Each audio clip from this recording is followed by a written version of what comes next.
Salient और Dennis एडा और सरकान को एक साथ देखते हैं। ये देखकर सेलिन गुस्सा हो जाती है और सरकान को उठाती है और पूछती है कि तुम लोग यहाँ क्या कर रहे हो। सरकान उसे बताता है कि एडा खो गई थी और उसके बाद हम यहाँ आए और हमारी आंख लग गई। ये सुनकर सेलिन उस पर गुस्सा करने लगती है और कहती है तुम यहाँ तुम्हारी एक्स गर्लफ्रेंड को हक करके सो रहे हो और मैं कुछ बोलूँ भी ना।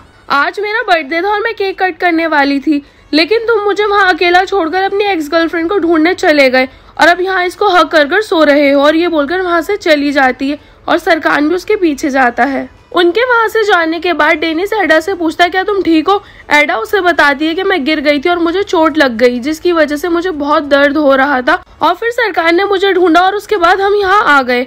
बाहर खड़े होकर सेलिन भी सरकान पर गुस्सा करने लगती है और सरकान भी बताता है कि एडा के पैर में चोट लग गई थी और इसीलिए मैं उसे यहाँ ले आया और जैसा तुम सोच रही हो वैसा कुछ नहीं है हमारे बीच। ये सुनकर सेलिन और गुस्सा करने लगती है और अंदर एडा के पास आकर कहती है कि मैं अच्छे से जानती हूँ कि तुम क्या करना चाहती हो, लेकिन इस बार मैं तुम्हें जीतने नहीं दूंगी, समझी तुम। और गुस्से में वहाँ से चली जाती है। डेनिस एडा से पूछता है कि सरकान को कुछ याद आया, हमारा प्लान काम कर रहा है या नहीं। एडा कहती है पता नहीं और प्लीज इस टाइम तुम मुझे अकेला छोड़ दो। अगले दिन सेलिन डेनिस से मिलने उसके कैफे आती है। मिसेस आइडन भी अपना लुक चेंज कर एडा की आंटी से मिलने आती है। डेनिस सेलिन को कॉफी बनाकर पिलाता है। फिर सेलिन कल रात वाली बातें याद करती है जब उसने गुस्से में डेनिस को किस कर दिया था और उसे सॉरी बोलती है अपने उस बिहेवियर की वजह से। डेनिस कहता है कि सॉरी मत बोलो, मैं जानता हूँ तुमने जानबूझ के नहीं किया और मैं तो कब का भूल चुका हूँ और तुम भी भूल जाओ उस बात को। फिर दोनों बातें करने लगते हैं।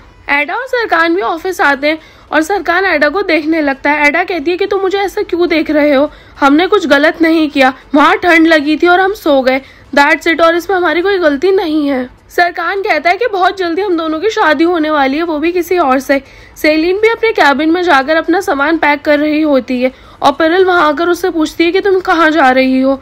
सेलिन कहती है मैं ये सब और बर्दाश्त नहीं कर सकती, इसीलिए मैं यहाँ से जा रही हूँ। और फिर सरकान के पास आकर अपना रेजिग्नेशन देती है जिसे देखकर एडा खुश हो जाती है और सेलिन और सरकान दोनों से देखने लगते हैं। फिर सरकान सेलिन से कहता है कि अभी मेरी मीटिंग है, मैं उसे अटेंड कर लूँ, उसके बाद हम दोनों बात करते हैं इस बारे में।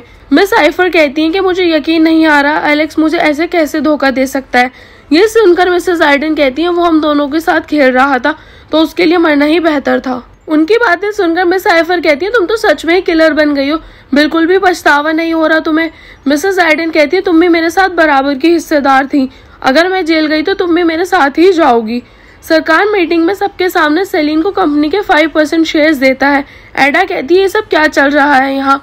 जेरन बताती है कि सरकार ने अपने 50% शेयर में से 5% सेलिन को दे दिए हैं। सेलिन सरकार से कहती है थैंक यू, लेकिन मैं ये नहीं ले सकती क्योंकि मैं यहाँ तुम्हारे लिए आई थी, ना कि इन सब के लिए। सरकार कहता है कि मैं जानता हूँ और मैंने ये सब डॉक्यूमेंट्स चेक किए और मुझे पता है तुमने अपने शेयर्स मुझे दे दिए थे, इसीलिए इन पर तुम्हारा हक है। एडा कहती है जब वो इसे नहीं लेना चाहती तो मुझे क्यों फोर्स कर रहे हो। एडा की बातें सुनकर सेलिन पेपर साइन कर देती है।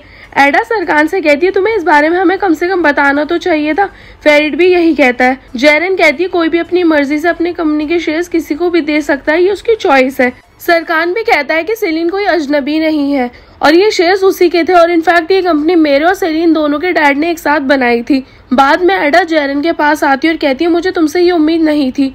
मेलो भी कहती है हम कितना कुछ कर रहे हैं सरकार की याददाश्त वापस लाने के लिए। ये सुनकर जेरन गुस्सा हो जाती है और कहती है मुझे तुम्हारे इस गेम का हिस्सा नहीं बनना और ना ही मेरे ऊपर इस चीज की कोई जबरदस्ती, और ये बोलकर वहाँ से चली जाती है। जेरन का बिहेवियर देखकर एडा मेलो से कहती है अगर यही सब चलता रहा ना तो हमारी फ्रेंडशिप खत्म हो जाएगी।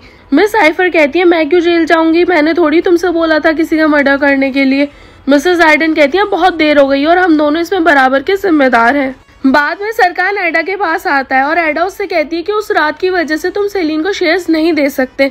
सरकार कहता है इससे उसका कोई लेना देना नहीं है, मैं तो पहले से यही करना चाहता था और तुम क्यों जेलस हो रही हो मेरे ऐसे करने से, क्या तुम मुझसे प्यार करती हो।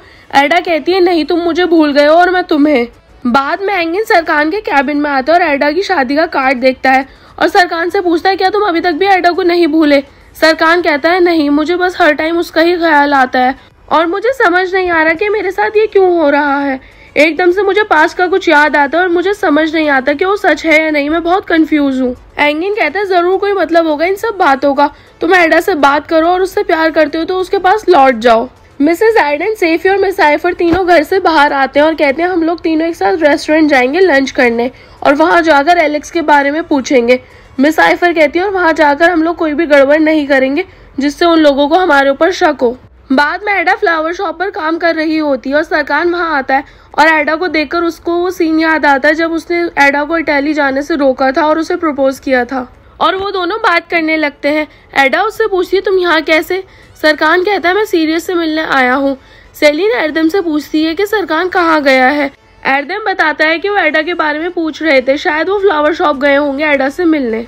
ये सुनकर सेलिन गुस्से में वहाँ से जाने लगती है। तीनों लोग रेस्टोरेंट जाते हैं और मिस आइफर एलेक्स के बारे में पूछती हैं और वहाँ के मैनेजर उन्हें बताते हैं कि पता नहीं वो 2 दिन से कहाँ चले गए, ना वो अपने घर पर है और ना ही फोन उठा रहे हैं। सरकान एडा से पूछता है कि तुम्हें अभी कितने पीसेस और बनाने हैं।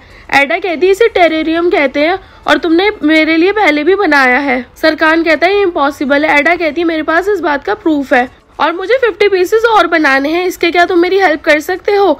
सरकान कहता है मैं ये नहीं कर सकता। एडा कहती है तुम कर सकते हो और ये सुनकर सरकान उसकी हेल्प करने लगता है। सेलिन भी एडा और सरकान को बाहर से एक साथ देखकर वहाँ से चली जाती है और फिर सरकान को कॉल करती है कि मैं कुछ काम से जा रही थी और मेरा छोटा सा एक्सीडेंट हो गया और ये सुनकर सरकान वहाँ जाकर उसकी हेल्प करता है और उसे अपने घर लेकर जाता है। अगले दिन सेलिन डेनिस के कैफे में जेरन और मेलो की रिकॉर्डिंग सुन रही होती है जिसे डेनिस वहाँ आता हुआ सुन लेता है और पूछता है ये सब क्या है। सेलिन उसे बताती है कि जेरन और मेलो की रिकॉर्डिंग है और ये सुनकर डेनिस उसके हाथ से फोन छीन लेता है और वो रिकॉर्डिंग डिलीट कर देता है और सेलिन को वार्न करता है कि आगे से मैं ऐसा कुछ सुन न लूं। और वहीं दूसरी तरफ पुलिस भी एडा के घर आती है और उसकी आंटी से पूछताछ करती है शेफ अलेक्जेंडर के बारे में कि वो 2 दिन से गायब है, क्या आपको कुछ पता है वो कहाँ गए हैं? क्योंकि उनकी डायल लिस्ट में लास्ट नंबर आपका ही था। आंटी कहती है मुझे नहीं पता वो कहाँ है, बस मेरी लास्ट बार उनसे नॉर्मली हाय हेलो हुई थी। इंस्पेक्टर कहता है ठीक है, अगर आपको कुछ पता चले तो हमें जरूर बताना। और सेम यही मिसेस आर्डन के साथ भी होता है, लेकिन वो भी मना कर देती हैं कि मुझे नहीं पता कि वो कहाँ है। ऑफिस में एडा सरकान को जेलस कराने के लिए डेनिस को कॉल करके हनीमून प्लान करती है और सरकान भी जेलस होकर उसका फोन कट कर देता है और कहता है कि हम काम कर रहे हैं, बाद में बात करना। और एडा के वहाँ से जाने के बाद सरकान जेरन और मेलो को अपने कैबिन में बुलाता है और उनसे कहता है मुझे तुम लोगों की कुछ हेल्प चाहिए और उन्हें बताता है कि मैं चाहता हूँ कि तुम लोग मेरे और एडा के लिए डिनर प्लान करो। मेलो से कहती है क्या मैं सही सुन रही हूँ, तुम चाहते हो कि मैं स्पेशली डिनर प्लान करूँ तुम्हारे और एडा के लिए और एडा को भी वहाँ लेकर आऊँ?